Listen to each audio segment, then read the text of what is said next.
13h, 14h. Europe 1, 13h. Vous écoutez Céline Géraud sur Europe 1 et c'est l'heure d'accueillir Céline, votre chroniqueur du jour, le journaliste politique au journal du dimanche Jules Torres et l'écrivain et philosophe Nathan Dever. Bonjour les amis, ravi de vous retrouver comme chaque mercredi. Bonjour. Voilà, on a beaucoup de choses à dérouler cet après-midi, beaucoup d'actualités.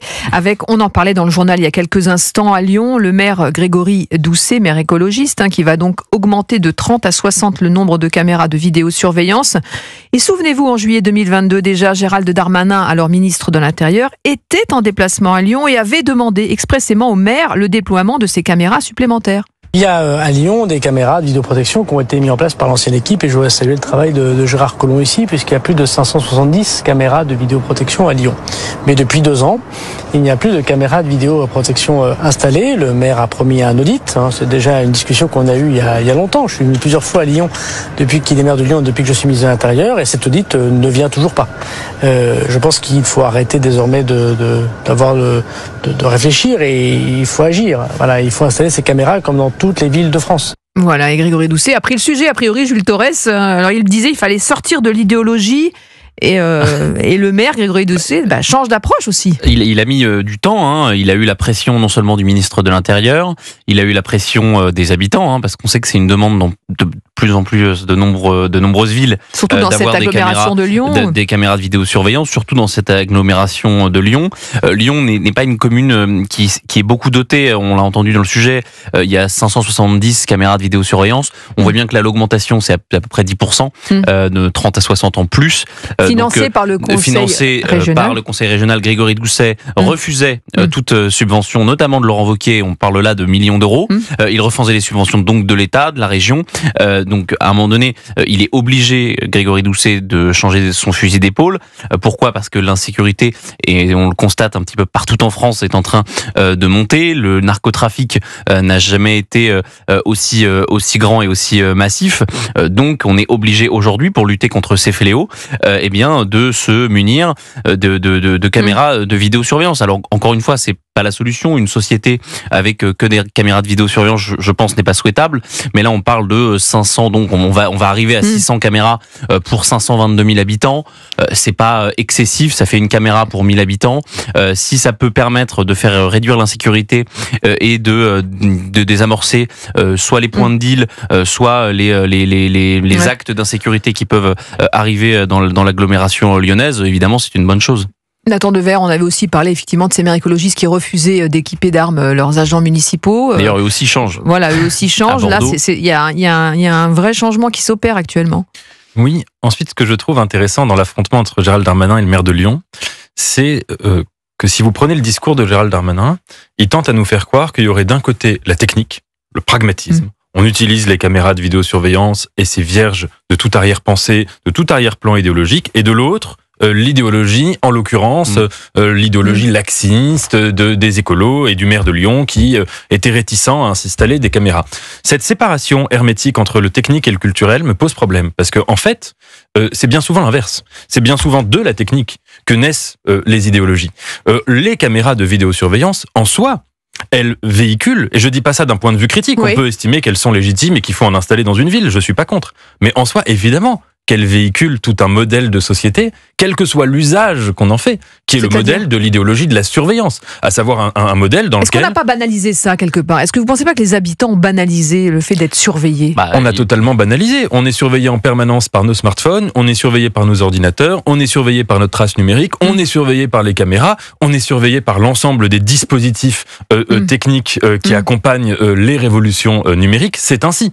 Mais en tout cas, ce qui est certain, c'est que ce sont des machines qui sont déjà des machines qui précontiennent une idéologie. Et ce serait absolument naïf de croire que, si vous voulez, dire on va utiliser telle ou telle machine, c'est vierge de tout arrière-plan. Évidemment qu'il y a à chaque fois des choix politiques. Ensuite, on peut dire, si on est du point de vue de Gérald Darmanin, qu'on estime que face à l'insécurité, le choix politique nécessaire, c'est d'accepter de surveiller les individus davantage pour limiter l'insécurité. Pourquoi pas ? Mais c'est un choix politique. Mais c'est aussi un choix politique des habitants qui le réclament de plus en plus. Et finalement... Parce que ça les rassure aussi. aussi. Que ça les rassure, et ils font le choix d'une société où on a de plus en plus de surveillance pour éviter qu'on ait une société qui soit de plus en plus sur l'insécurité. C'est-à-dire qu'aujourd'hui, moi j'aimerais vivre dans une société sans caméra de vidéosurveillance.